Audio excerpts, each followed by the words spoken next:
Hey everybody, welcome into another edition of Game Time with John Eads. I'm joined today by a good friend of mine and a colleague here, Cory Diaz. He's a reporter, he writes for the Daily Advertiser, but as we were just discussing a little bit, his work spreads all around the state. So no matter where you are in Louisiana, for the most part, you can catch his work in the newspaper or online, and he covers the football team, women's basketball, baseball. Anything else around here? That's busy enough. Yeah, seriously. I'm busy enough with just those three. That'll keep you plenty busy, especially when they overlap, which is coming up pretty soon. It's basically here. I mean, basketball's already started practice.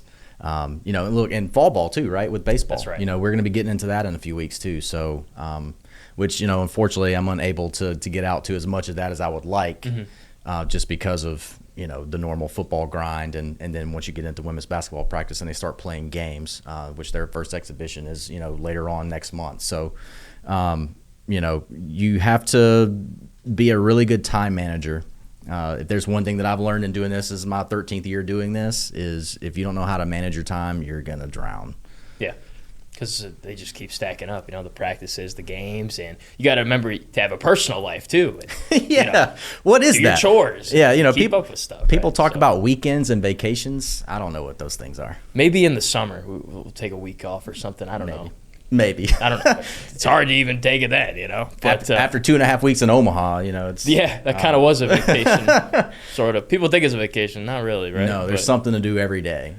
People get these grand illusions about you going on like a road trip for a football game, or a road trip for you go to cover the NCAA tournament, with the women's basketball team, and they're like, oh man, I know you have the best time, don't you? It's like the only time I have outside of doing things for work is I might can go get dinner somewhere for like 2 hours.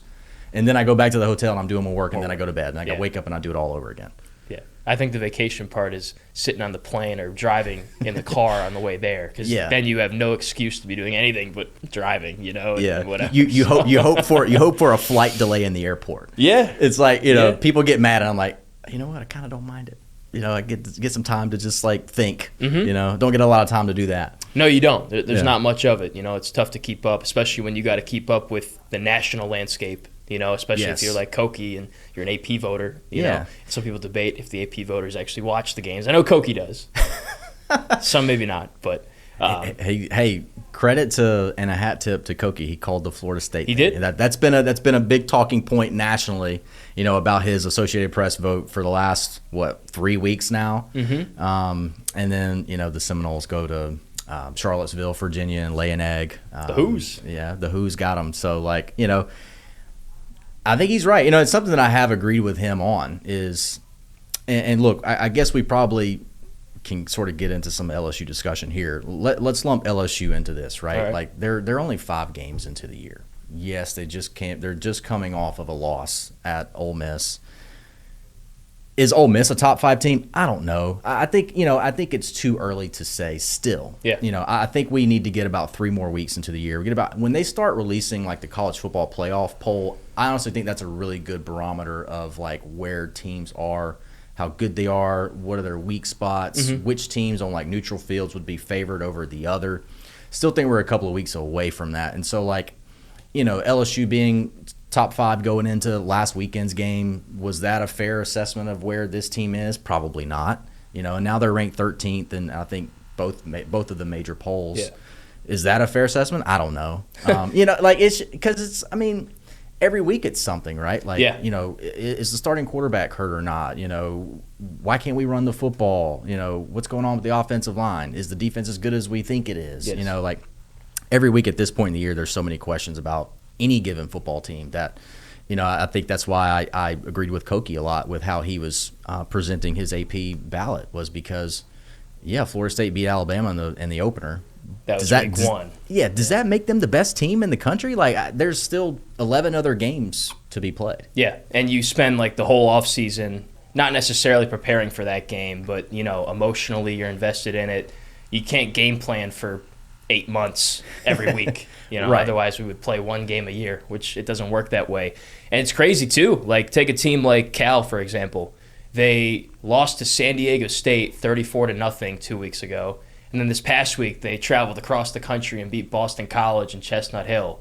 Or Florida State, they lose to Virginia. They got Miami coming to their place this weekend. Right. I think they're going to beat them. Right. It's just nuts, you know, it's week like, to week. Who would be surprised if Florida State defends Doak Campbell Stadium this weekend against arguably their most bitter rival? Yeah. You know, I know the Florida State game at the end of the year, that gets a lot of buzz every year, and rightfully so, because there's been a lot of national championships between both programs, and a lot of NFL guys have come through some high profile NFL guys have come through both of those programs. But listen, I know Miami, at least from the national landscape of things, has sort of been left by the wayside a little bit the last 15 years. But I was talking to, I think it was Scott Rabelais, you know, the Advocates columnist, the other day, coming out of one of Brian Kelly's press conferences, and I told him, I was like, the national championship game in 2001, Ohio State Miami, was the game that, like, I obviously watched a lot of college football before that, because by that time I was 14 years old, but like, that was the game that, like, got me into this. Yeah. And, you know, and we just forget how good Miami was back in the, you know, the mid to late 80s, the early 90s, the mid, like, they were the best football program arguably in the country. Yeah. Sometimes, you know, look, Alabama's gone through it. Nebraska's currently going through it. I mean, I think from a prominent standpoint, I mean, you could argue that Nebraska is probably a top 12, 15 program in the country. But, you know, they just, right now, they're going through that rut that Miami's, I think, finding its way through, right? Yeah. That it's gone through the last 15 years too. So I don't know, man. College football is crazy. And I think that's why everyone loves it. Yeah. Is that you just, you know, you have a team like Florida State that loses one weekend at a place that, look, I'll be honest, I thought Florida State was going to win last weekend at Virginia. Yeah, they probably should have. You watch the game back, and this isn't a Florida State YouTube breakdown by any means, but, you know, weird bounces, strange things happen on the road. Yes. You know? Yeah. So. And credit to Chandler Morris, too, right? I mean, that kid had the game of his life. I think when he scored 3 rushing touchdowns, and I think threw for another one or something. Like, those are the games that, like, you know, kids like that at that particular school they dream about those games, you know, and that kid's probably been preparing for a moment like that much longer than a week, you know, like probably I would say years, you know, a lot of the, you know, the stuff that he endured during high school and you know, just all those two-a-days, and I don't know if they do those anymore. You know, when I was coming through, we did two-a-days, but you know, it's just all that adversity that you sort of fight your way through. I mean, it pays off in moments like that. And, you know, I think if, you know, for LSU fans, you hope that what happened last weekend is the wake-up call, you know, like to sort of, again, kind of steer this thing back to LSU. It's what do you do with a loss like that, I think, is one of the biggest questions coming off of last weekend, is because a lot of people have talked about what Alabama has done with the season opening loss in Tallahassee, how they responded. Well, they just beat Georgia in Athens last weekend. I think arguably might be one of the biggest wins of any college football team through 5 weeks. Again, we're only through 5 weeks. Yeah, long way to go. Long way to go. So for LSU, perfect time to get an off week? I think so, yeah. I mean, just kind of resetting the season here. You're 4-1, right? And when you look at the schedule coming into the season, you're 1-1 in conference. Which is it ideal? No, but you still have everything in front of you. Right, exactly. Just, you know, all the goals are still achievable. You know, 1 loss. It's different than 23 when they exited September with 2 losses, and that was during the 4-team playoff era. Yeah. If you have 2 losses that early in the season, you're pretty much not making it. I don't know if any team ever made it with 2 losses in September. I don't think so. I can't recall. The first 4-team college football playoff, I think Ohio State lost like their second week game to Virginia Tech in Columbus. And then they ran the table. Outside of that, I think Notre Dame last year, I think the Northern Illinois loss at home, I think that was week 2 or week 3.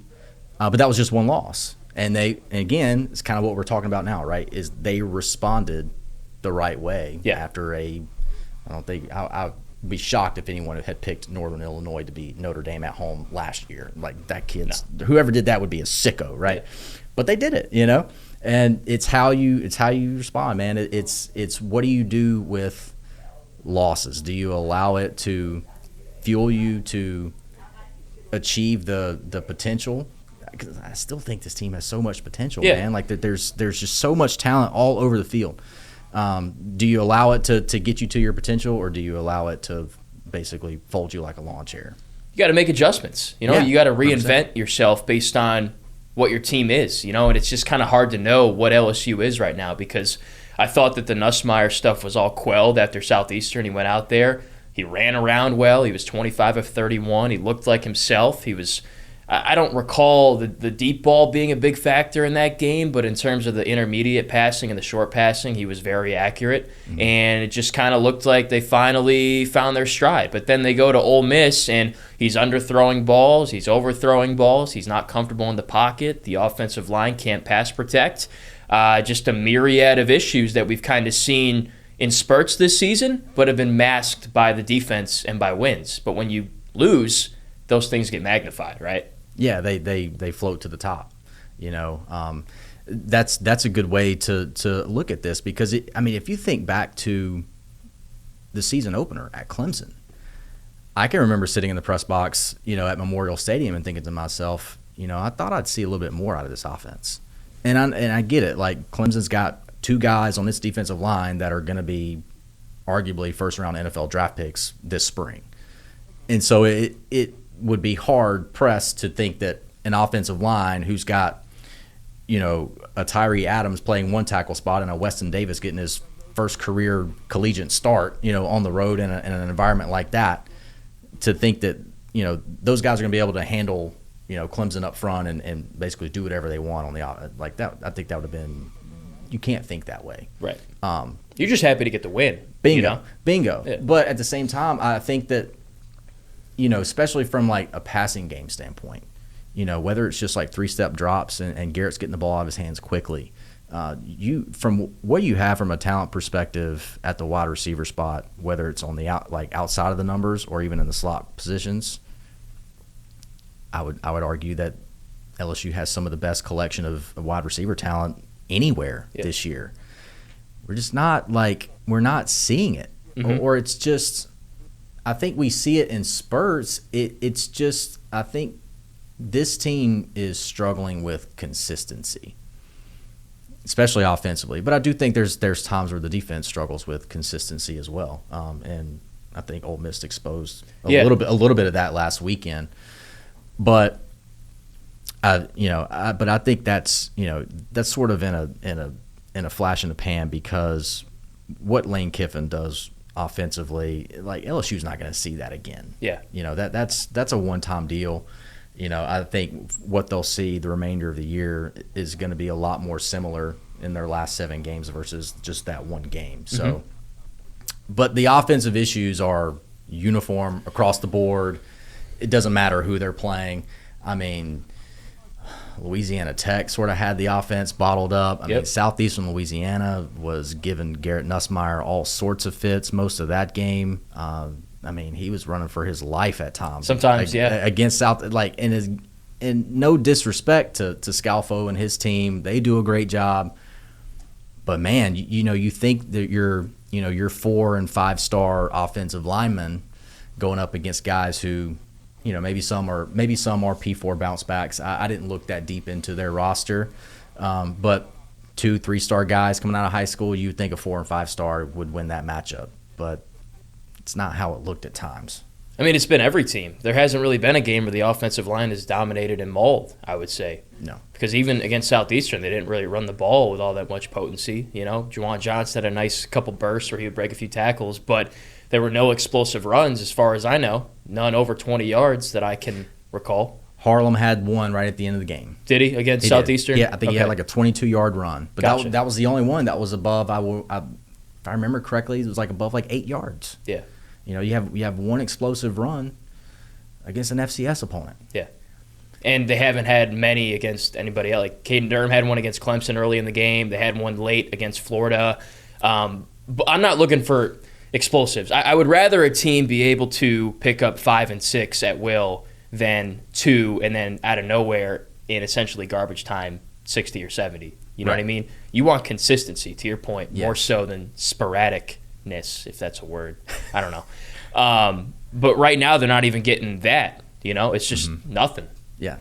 Yeah, I think because of what the lineage here at LSU is at the running back position, right? I think every college football program sort of falls into this. Like your program creates an identity for itself that spans a long time. Like the Leonard Fournettes and the Clyde, Hilaire, Edward, like these guys, like they've come through here and they've done really good things at the running back spot. And I think fans just assume that every year we're going to have a running back that's going to give us 1,000 yards, or we have a running back that's going to be able to break 2 tackles behind the line of scrimmage and pick up 8 yards. Offenses aren't just they're not structured the same way anymore. Yeah. I think that, when Leonard Fournette played, I mean, it was, hey, we're just going to give 7 the ball. He's our best guy, and they had some good wide receivers on those teams too. But I mean, he was your best player. So you got to give the ball to your best player. And I think with this year's LSU team, because there's so much talent, like, is Barryon Brown your best player? Is Aaron Anderson your best player? Is Nick Anderson your best player? I don't know who their best player is at this point. I have no idea. And I don't know if that's because like they're so close, or if it's because the offense hasn't performed well enough for us to be able to sort of figure out who the best player is. To your point, what's the identity of the team right now? It's probably defense. What's the identity of the offense, though? And you can even harken back to since Brian Kelly got here. What is the identity of the offense been since 2022? Like, what is something that they've done well each year that he's been here? Like, you can think about certain programs around the country, like where I'm from, Michigan, just for example. When you think of Michigan, you think of they run the ball, they play good defense, You could probably say the same about Ohio State, but you factor in the fact that they got great receivers, they can pass it. When you think about certain programs, each year they're going to do this and this, or this is what they need to do to win football games. This is what their program is based upon.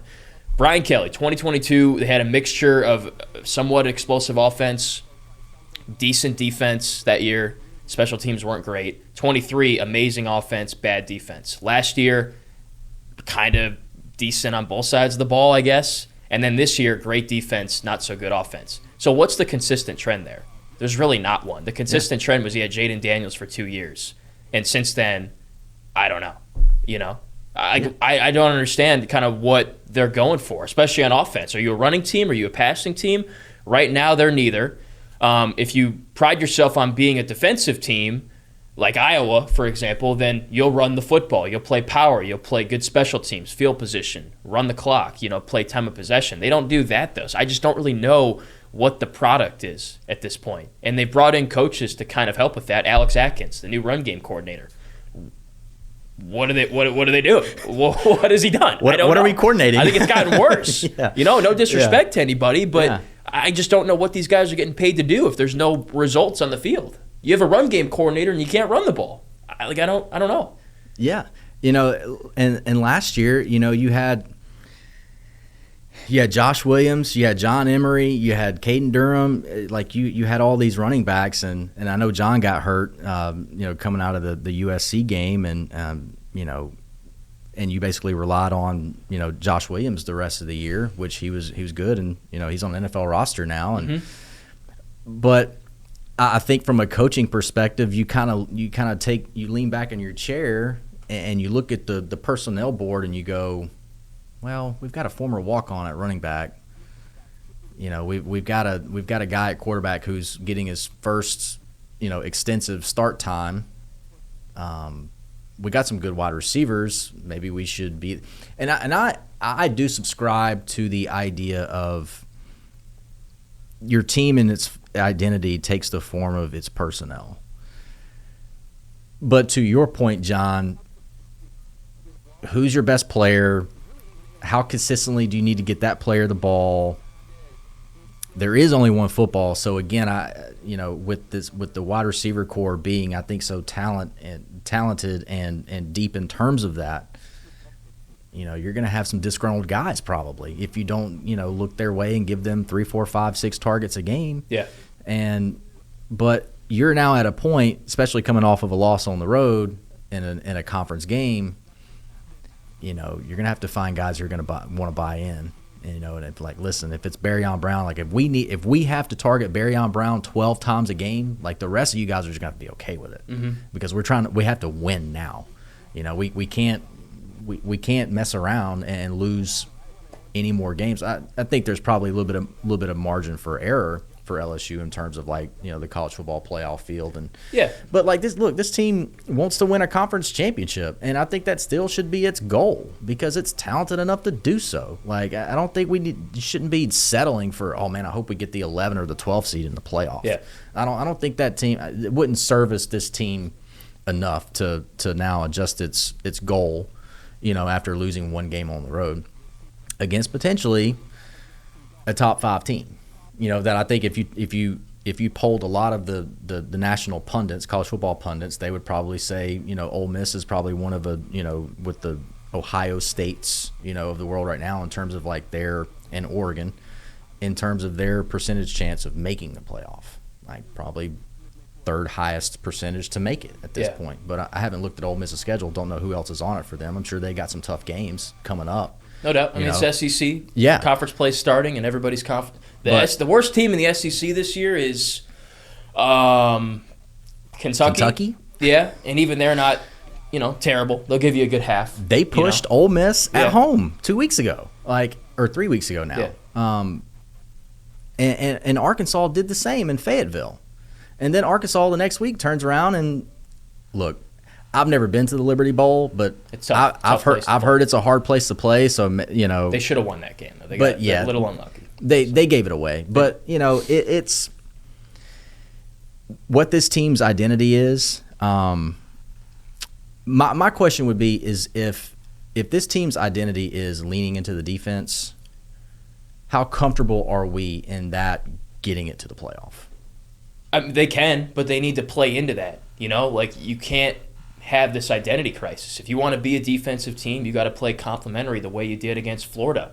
Now, you're not going to get the benefit of 5 turnovers every single game, right? But you need to kind of counter that appropriately. You can't be throwing deep balls left and right. You can't be taking sacks, losing field position, which is what they did against Ole Miss. They took penalties. They didn't run the ball. They didn't chew clock. They were 3 and out. They try for deep balls that Garrett Nussmeier is not physically capable of throwing right now, just wasting downs. If you want to be a defensive team, you need a nickel and dime, play good special teams, do the field position, take points when they're available, and it would help if you can run the football, but they can't. So that's why this bye week is so important. They need to figure out what it's going to take to win games. Like when we wake up on Saturday, what needs to be done for us to win? If we lean on the defense, we need to help the defense out by keeping them off the field, extending drives, not having the play differential being 90-50, right? Right. So they need to just figure that out. The offense needs to understand its role. If it's not going to be the offense we thought it would be coming into the season, that's fine. Does anybody really care about that if they go 10-2, 11-1 and make the playoff? No. They invested money into this roster to bring in the best players, to win football games, and to achieve at a level they haven't done yet. And the playoff would suffice for that. So I think that's where it's at right now, is you're kind of pulling the rope in 2 different directions. You need to be pulling it in the same direction based on what kind of team you have. And through 5 games, it looks like it's a defensive team. And the offense just won't have it this year. That could change, but that's where we're at right now, right? Yeah. Maybe on the offensive side of the ball, you bleed the play clock down to about 3, 4, 5 before you snap every single play. Doesn't matter if it's 1st and 10, 2nd and 3, 3rd and 19. Doesn't matter. Bleed the play clock all the way down before you snap. Just allow your defense to catch its breath. Again, like you said, having them on the field for 90 plays, you're going to lose that game 8 times out of 10 probably. Yeah. And they still almost won, despite that. Which is the craziest thing. Which is why I think this LSU team is such an enigma right now. They really are. Because if taking the phrase from Cam Ward, if we keep it a buck, right, the offense is bad. Yeah, it's just bad right now. But somehow they were on the road in Oxford in a hostile environment, with the ball late in the 4th quarter with a chance to go down and take the lead. Yep. What are we talking about? If you look at 480 yards to 254, I can't remember off the top of my head what the first down discrepancy was, but it was big. It was fairly substantial. There was no reason for LSU to even be in the football game in the 4th quarter. Right. There was no reason. But they were. Yes. Like, it's wild to me. They moved the ball a little bit against Ole Miss, and I think that is something that probably the offensive staff is looking at this week. Look, we were able to do these things against Ole Miss's defense. It allowed us to move the ball, switch field position, so when we do have to punt, we can pin deep. Mm-hmm. I mean, to me, that's what this offense should probably lean into.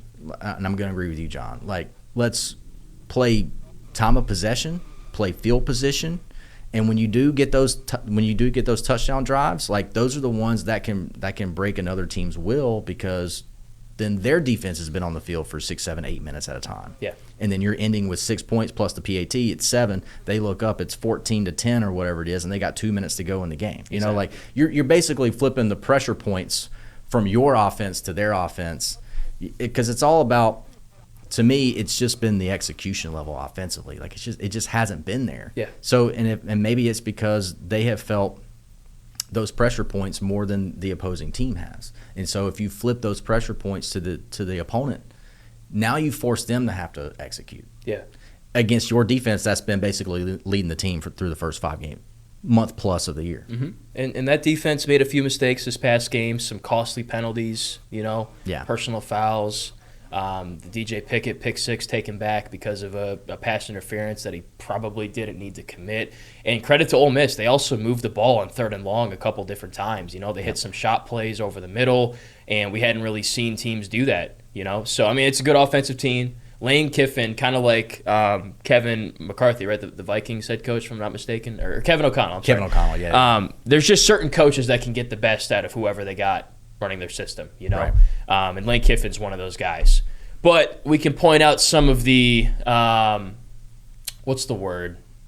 different things that are also going on here. LSU was an underdog at Ole Miss. Sure. Granted, it was 1.5, so on a neutral field, LSU would probably be the favorite slightly. Right. You also had the stuff with the offensive line. Weston Davis concussed, fractured his nose in warm-ups somehow. Yeah, somehow took a helmet to the face during pregame. How does that happen? I don't know. I don't know. That's a first. So Carius Kern starts his first ever game. He doesn't know about it until 20 minutes ahead of time. Now, from what I understand, he played pretty well based on what people have said and what Brian Kelly has said. But DJ Chester as well was out for the first half with targeting. And then, not to mention, this entire starting 5 is all new. They've never really played all together except for maybe Davis and Adams in the bowl game and stuff. Or Adams and Mubanga, so on and so forth. So there's a lot of newness there. Yeah, and you had Paul suffer an ankle sprain. And so Cohen Eccles comes into the game and plays left guard.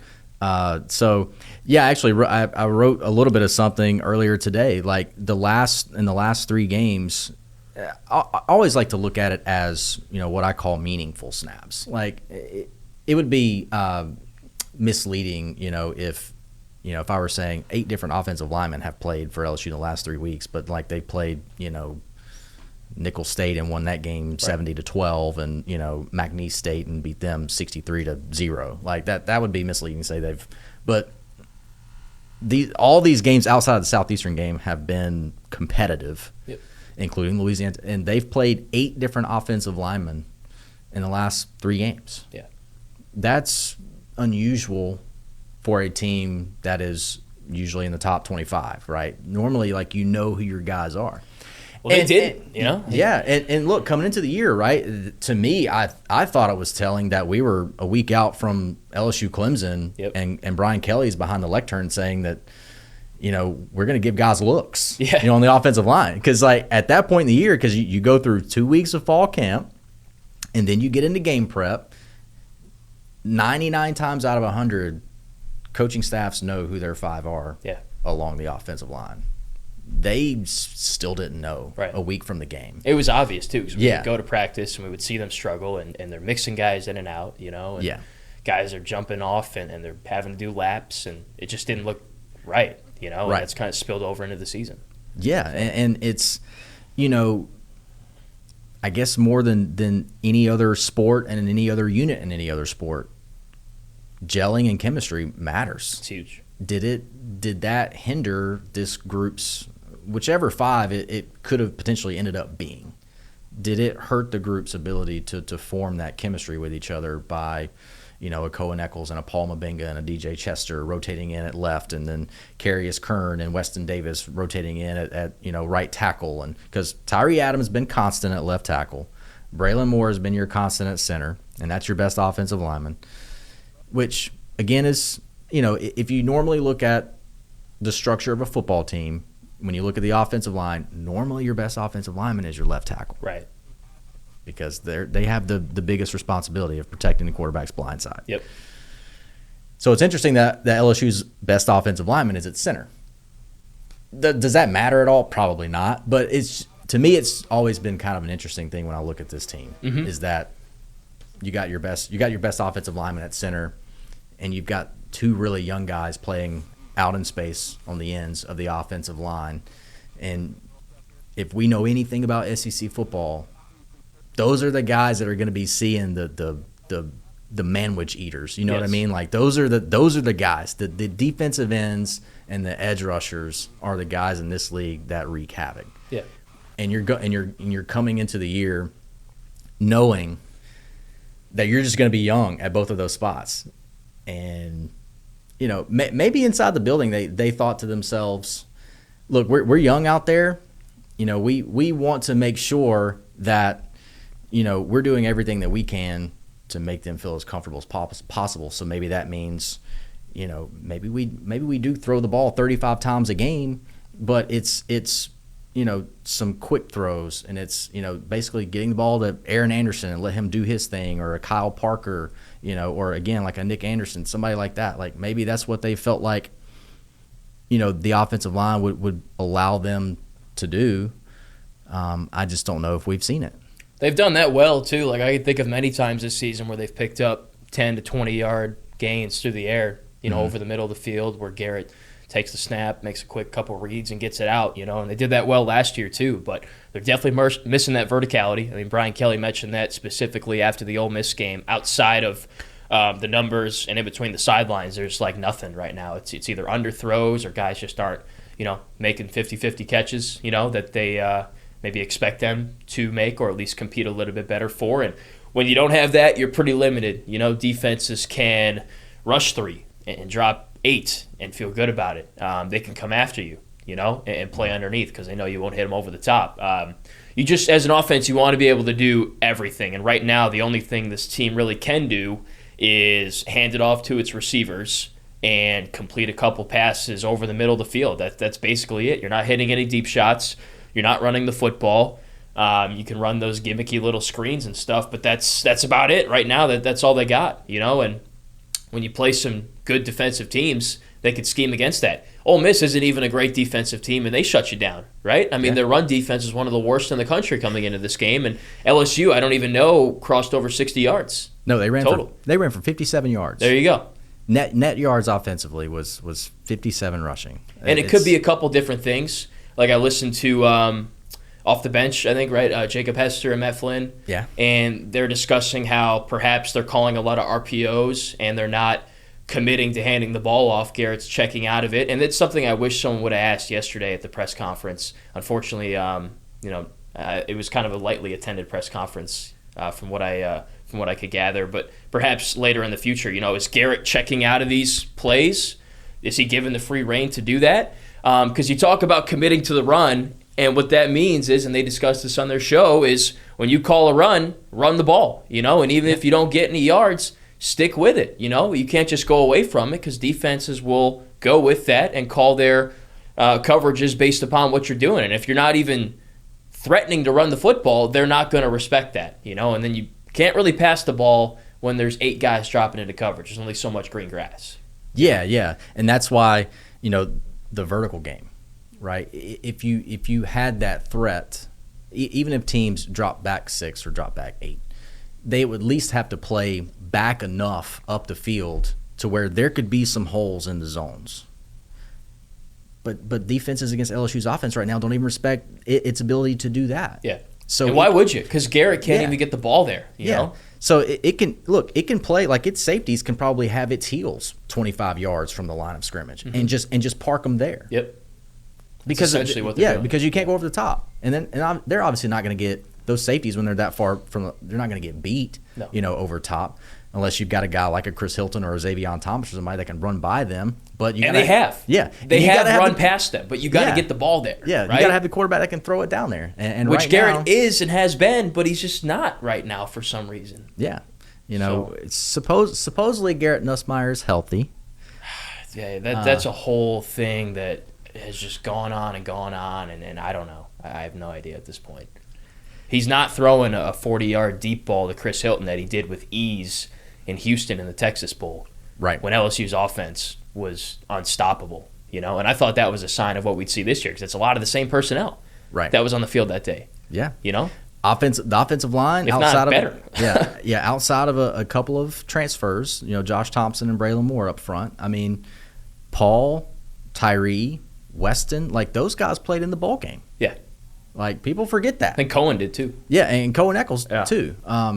Miles Frazier's the only one. DJ Chester was your center for the bowl game last year, and look. And Baylor's not a great defensive team. Yeah, they score points. That's what it's a classic Big 12 team. Yeah, but still, I mean, they were moving up and down the field in those games. It's not like it was an FCS team, Right. Yeah.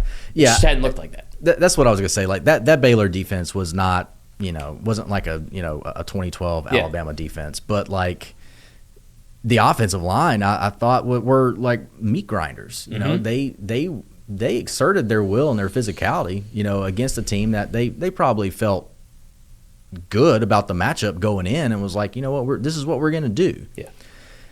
Maybe there's a way you can brainwash these kids to make them feel that way. Like going like against a South Carolina, against a Vanderbilt, against a Texas A&M. Like somehow the psychology of football has to factor into this too, right? Like you've got to find a way to get, especially the guys up front on the offensive line. They've got to figure out a way to get them to just believe that they can just go out there and, like you said, maul. Yeah, well, I mean, it's a numbers thing. When you have 6 guys protecting, there's no reason why you should be getting beat by a 3-man rush. Right. It just shouldn't happen. Yeah. Now you're going against Vita Vea, Aaron Donald, the Bosa brothers. You can understand it because those are just superstars. But Ole Miss's defensive line is not the same one it was last year. It was like the highest paid D line in the country, I think, or something like that. They had a bunch of NFL guys there. I mean, look off of the off week. Dylan Stewart's coming to town. I know South Carolina's front is very good too. So do you shadow your Bauer Sharp and Trey Green and Donovan Green, or did they go to his side of the formation all night long? Do you just have a tight end on the field all night long? That kind of plays into what you and I've talked about, John. Bleed the clock. Yeah. When you got the ball, take it down to 2 before you snap it, and keep the extra blocker on the field, and just run the football. Yeah, I mean, you got to pick up first downs too if you're going to do that. Yeah. I mean, LSU hasn't shown an ability to carry out these extended drives. Right. They showed that they could last year, late in the season. Vanderbilt, Oklahoma, some of these games later in the season. Like that was the recipe for winning games, was just having 10 to 12 play drives, 5 to 6 minutes, where you mix the run and the pass. They haven't shown an ability this year, though, to consistently move the chains. Yeah. So even if you want to play that way, and granted, maybe they haven't committed to things like they need to do that, you're going to need to do that, if that's what you want to do. There's also lack of diversity in the run game, I think. They're running a lot of inside zone, vanilla, basic things. Yeah. Hester and Flynn talked about that. Not a lot of counter, not a lot of power, which, again, I'll go back to my point earlier. You brought in Alex Atkins. You have a diversity of voices here in the offense. I mean, Cortez Hankton is working on the passing game. Joe Sloan's kind of overseeing all of it. Alex Atkins is with the run game, and Brad Davis. What are we doing exactly? I don't even know what their goal is. Yeah. And when you put Xavier Thomas in the backfield, it sells what you're doing. Yeah. And that's worked. It's been good. Yeah. Look, because he's athletic enough, he's a good enough football player to make guys miss and get positive yardage, no doubt about it. But when you put him back there, defenses know what's coming.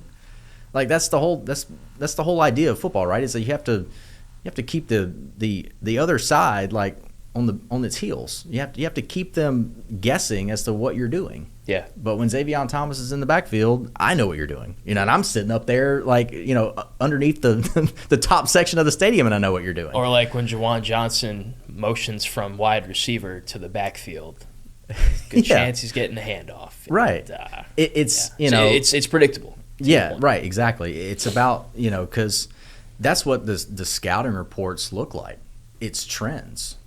It's, if you ever get a coach to like really sit down with you and sort of break down kind of like how they handle their film study, that's what they're doing. Brian Kelly could probably walk up to you an hour before the South Carolina game next Saturday night, and you just ask him, hey, what's South Carolina's tendency on 2nd and 5? Yeah, and I bet he would know, and he would rattle it off, and so would Blake Baker. Like, they've had 19 2nd and 5s this year through 5 games, and they have ran this play 14 times. Yeah. So again, if you do I can't do the percentage number off the top of my head, but so it's like basically okay, so 59% of the time when they get in 2nd and 5, they throw the football. Like it's like, to your point, like, and to our point, you put Xavion Thomas in the backfield, or you motion Juwan from split out back into the backfield. Instead of handing them the football, throw it. Yeah. You have to keep the defense guessing. If they know what your tendencies are and you're continuing to stay in that tendency, they're going to stop you every time. Yeah, you got to mix it up. I think what we're calling for here is more creativity, more diversity, and above all else, just better execution. 100%. And then you also have the looming cloud of the Nussmeier thing. Like, is he truly ever going to be healthy this year? I don't know. I don't think there's some magic remedy for him to look back. Like, you look at his throwing motion. I know the guys at Tiger Bait did like a deep dive into his throwing motion, how different it looks this year versus last year. To me, that doesn't look like something you could just fix in a week or two. Like, something's wrong with his body, Yeah. It's a throwing motion that looks like it's compensating for something. Exactly. There's no – look, I guess a hat tip to Garrett. He's obviously toughing it out. No doubt, yeah. No doubt. He wants to be out there. And, look, I'll be honest. If I was in his shoes, I'd want to be out there too. I wouldn't want to be on the sideline. I'd want to play. Mm-hmm. And I get it. But at what point does it potentially become a detriment to the team? Exactly. If you look up at the scoreboard at the start of the fourth quarter next Saturday night and South Carolina's beating you by 10, do you make a change at quarterback? You might have to. You might have to. And you heard Van Buren took a lot of the, if not all the QB1 reps. Yep. So far. Brian told us yesterday afternoon that Michael Van Buren has been taking all the first team reps at quarterback while Garrett's been resting.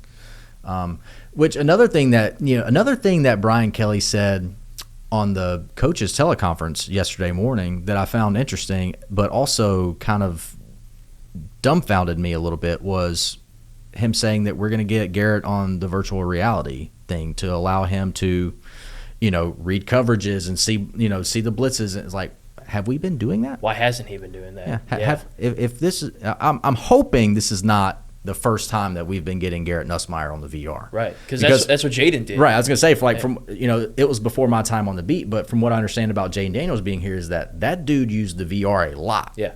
Why aren't all the quarterbacks just using it? Yeah. Why are we waiting till now? Like that to me, that was interesting. Yeah. Like, are we coaching the guys up to the fullest extent that we can? Yeah. Is my question. If he hasn't been using the VR before now, and we're 5 games into the year and we're on an off week, that to me doesn't sound like we're exhausting all of our equipment, our technology, all the things that we can use to get these guys in the best position to go out and win games on Saturdays. Yeah. I mean, if Jaden was doing it and he won a Heisman, that sounds like a good recipe. And if I were his understudy, I would want to do everything the way he does, including that. Yeah. Now I know they're two different quarterbacks, no doubt. Obviously, yeah. two completely different skill sets. Like I know they're not comparable, but you can't tell me that a dual threat quarterback and a traditional pocket passer both can't benefit from using the same technology in that way. Look at the jump he made in 1 year to the next. Like, he was considered a dual threat quarterback in 22. And he may have been a better passer than he was a runner in that second year. 20. Right. Now he's an excellent runner. Don't get me wrong, but he's passing the ball well with the Commanders. Like, he's not a run first guy. Yeah, no. I mean, I think like when he's healthy, because I know he hasn't been the last couple of weeks, but when Jaden Daniels is healthy, he's like a top 10 passer in the NFL. Mm-hmm. maybe it's the VR. Maybe it was how else That's what he coached said. up. But like for a Garrett Nussmeier and a Michael Van Buren and Colin Hurley and even Jawan, because he's he can still play quarterback if like the biggest disaster of all time were to happen for this team and you had to go to a guy, and Jawan can play it. But you got to get all those guys using that stuff to prepare them for. And I know there's a lot that they do, like practices a lot, their team meetings, position meetings. I'm sure Garrett has probably individual meetings with Joe, and I know it's a lot. And, kind of like we talked at the top, it's like, what's personal time? Like, I get it. You're 22. You want to go home and eat and play the video game, I'm sure. But, like, I also want to win football games. Yeah. So I'm going to maybe stay an extra hour or two and use the VR. It's personal choices, and they add up. So I think we're at the same kind of consensus here. The defense, I think, has shown enough to have some belief in being championship caliber. What they need to figure out is the offense this bye week and then going forward, because SEC play is really going to ramp up once you get back. And if these things aren't fixed, those losses could pile up, and this could quickly get out of hand. So I guess to wrap, what was your season prediction coming in record-wise? And has that changed at all now that we've seen 5 games? Yeah, so I'm trying to remember. I think coming into the year I had 9-3. That hasn't changed.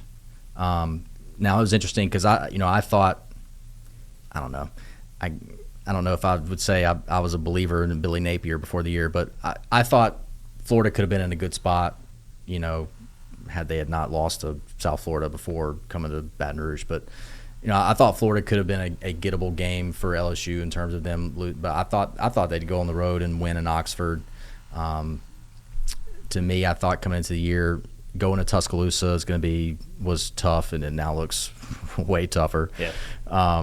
And I thought, closing the year in Norman, Oklahoma was going to be tough for this team too. Could be. Got to get John Mateer back. Yeah, if Mateer's healthy, that's a really scary game for this LSU team. I'm sticking with 9-3, but I tell you, John, like if I'm an LSU fan right now, South Carolina scares me because of what they can do, how they match up with their defense versus our offense. A&M's really scary. A&M is they might be the best team in this league. They play well on both sides of the ball. Yeah. Texas A&M might be the best team in the SEC. Marcel Reed is really good, like even better than what he looked. I know he has to be still causing LSU fans nightmares for what he did in the second half last year in College Station, because that was one of the best halves of football I've seen, and he's better. Yeah, he's gotten so much better. If the SEC sets the kickoff time in Nashville at 11 a.m. Yeah. No matter what time that game kicks off. If I'm an LSU fan, I'm starting drinking as soon as I get off work Friday, and I'm not stopping until that game is over. Yeah. Because Alabama proved it last year. Right. 11 a.m. kickoffs in Nashville are where good teams screw it up. Even before last year, that's always been a tough spot. LSU, I think, has kind of struggled there previously against worse Vanderbilt teams. So, and I think we'll probably really know what Vanderbilt looks like after this weekend when they play at Alabama. Look, I'm a Pavia believer. I think that dude's just a baller. I kind of hate that like Johnny Manziel's mentoring him now. Like that's a questionable choice. I feel like no offense to Johnny, but holy smokes, that's kind of tough. But look, so I guess what I'm trying to say is like the Vandy game is not a game that I'm glossing over if I'm an LSU fan. I don't think you can gloss over any of them because they don't play Kentucky this year, right? As far as I know. LSU? Yeah. No. So Kentucky is not on the schedule. There's no cupcake in the the next worst team in the SEC is maybe Arkansas. Yeah, Arkansas. Yeah, and they'll have an interim coach. Because but they're not terrible. Mississippi State's look good. They're good. Yeah, so I'm picking them every week against the spread, whatever the number is, and it's worked out. Even this week, I'm going. Yeah, like I don't like what's their team total for the week? I don't know, but just slam the over. They're playing. Goodness gracious, it's gonna bother me. I'm not gonna remember this. They're like a 2-touchdown dog, though. I think wherever they're going this week, it might be A&M. Texas. It might be A&M. Texas A&M, or they play it. They're playing Texas. Texas is at Florida. Texas at Florida, yeah. I'm pretty sure MSU's at A&M this week. Yeah. Pretty sure. Yeah. But anyways, my point is that there's not an off week until you play that, SEC bye week late in the season. And by then, Yeah. And look, and you get Western Kentucky. That's the one I'm referring to. Before you go to Oklahoma. And look, that's a team that throws it around the yard. Tyson Hylt I was and them reading boys. about them this morning. Yes. Yeah. They throw the ball around. So, that obviously, that'll be strength versus strength because I think LSU's secondary is, they certainly be up for that challenge. It's Western Kentucky. You should not lose. Right. Yeah. Like if that game's not over by halftime. Yeah. At that point in the season, like week 1 to 3 is one thing, but by week 11 or 12, whatever it is, you should be your best. Right. Exactly. Exactly. So, the good news is A&M has to come here. Yep. Right. Again, from a talent perspective, you should outclass Vanderbilt, but you got to go there, and it's going to be a weird kickoff time. Going to Tuscaloosa after the bye, the second bye of the year, it's depending on how they're playing, they look really good right now. It's going to be a tough spot, but you get Arkansas here, that should be a win. But again, the film of them for the first 5 weeks of the year, you got to throw it away because now Bobby Petrino's the interim coach, and he's cleaning house over there too. Yeah, he's fired coaches. I guess he's going to bring in some guys. It's they're going to look different. Yeah. And so now the personnel is obviously going to be changed because I don't think any of those kids are really going to hit the portal, although they can. They have 30 days. They could. I don't think they would though. Yeah. I don't think any of them will. And if they do, it's going to be like a third string left guard or something, somebody that's wasn't even going to be on film anyway. But they're going to look different. But you get them here, and it's late enough in the year that you should feel good about your chances there. And then again, you close out the year at Oklahoma. Their defense is really good. Their good defense versus an offense that if you're still sputtering at that point, man, they could really tee off. And Mateer's a baller too on the offensive side. Yeah. So it's kind of like Ole Miss in some ways. Mateer reminds me of Trinidad Chambliss. He's probably a better player than Trinidad Chambliss. Right. So, and I know we're trying to wrap, but just real quick, that was the thing that we talked about, right? Was mobile quarterbacks. Trinidad Chambliss looked pretty good running the ball. So you got a Mateer later on, you got a Marcel Reed later on in your schedule, you got a Pavia on your schedule that they like to run the ball. That to me, if we're thinking about anything that they need to be doing defensively this week, that right there. Yeah. And they've done a good job. I think Chambliss had a few good runs, Mm-hmm. Cade Klubnik had a couple good runs. It hasn't been a huge issue, but it could be, because some of these guys can do some damage in a hurry. Those third and intermediates and longs. Yeah. Like we were talking about earlier. I had 10-2 coming into the season, and then getting into the playoff as a 8 to 12 seed, and I don't feel good about it at all right now. Yeah. I'm more towards 8-4. You know, I just don't know how they're going to win games because the defense can play well, but you still need to score, right? Or you still need to capitalize on mistakes and good field position, and I just don't know if they will. I don't know what Nussmeier's health is going to be. Is this going to be what we get all season from him? Will this offense ever change up its attack? Are they going to get more creative? Can they finally hit those deep shots? I don't know what we're going to get. It's a huge unknown at this point. Yeah. So I don't feel good about that at all. And the thing is, Cory, as we wrap up here, if not now, when? You rallied this fan base. You raised millions of dollars. This is the most expensive roster they've probably ever had. Now, granted, they haven't always paid players, but this is probably the best collection of talent you have had and will have under Brian Kelly. Right. And if you can't get to the playoff this year with that, and you couldn't do it with 3 first-round picks a couple years ago, when are you going to do it? Right. I don't know. And you also have to think about this, too. A year removed from, again, rallying up the fan base. Yes. And are you going to be able to Why would they that? do it again? You're selling them nothing. Exactly. So, if I'm Brian Kelly right now, that's what's really frightening me. Yeah. Is that, if I fall short of making the playoff with an $18 million roster, what's it going to take to do it? How am I going to ask this fan base to open up their wallets again that much wider and give me more money and then trust me enough to deliver? Yeah. I just don't know. I don't know if the fan base has that trust because they hadn't done it before, but now they have done it and the results are the same. At least they're trending in that direction right now. Again, 4-1, they could still run the table, but I'm not confident that they will right now. And you're stuck. You're handcuffed. The buyout next year is still, I think, $50 million. Yeah. So now I'm not going to sit here and suggest a change or anything like that. But at least think about at the top, it's just not working. Yeah, no. Like I think Brian Kelly is your coach for at least the next couple of years here. The conversations that we need to be having are coordinators. Yeah, not defensive, but that's going to be one soon because Blake Baker's going to be a head coach in the near future. The issue's the offense, though. You know, that's interesting. I've known Blake for a long time. He and I go back to my Louisiana Tech days. You know, he was Skip Holtz's defensive coordinator. I believe it was my first year on the beat up there, and this was 8 years ago. I don't know if Blake wants to be a head coach. That's fair. Yeah. And and there's nothing wrong with that. No. I personally, again, just from having known him for a long time, I think he could do it, and I think he'd be successful at it. But I just think he's happy, like just being like on the whiteboard, for sure, and like drawing it up, and like I think that's where he feels like he does his best work, when he's really sort of ingrained in like the game plan and like doing a lot of the matchups, and I think that's where he really likes to be. I don't know, but OC. Yeah, we look at the other side of the ball, and that's I've known Joe for a long time too. Right. We go Tech, back. yeah. So Joe's a good friend of mine, but I think when you're at an LSU or you're at a Texas or an Ohio, like there's an expectation that comes with those positions. Are you meeting that? Yeah.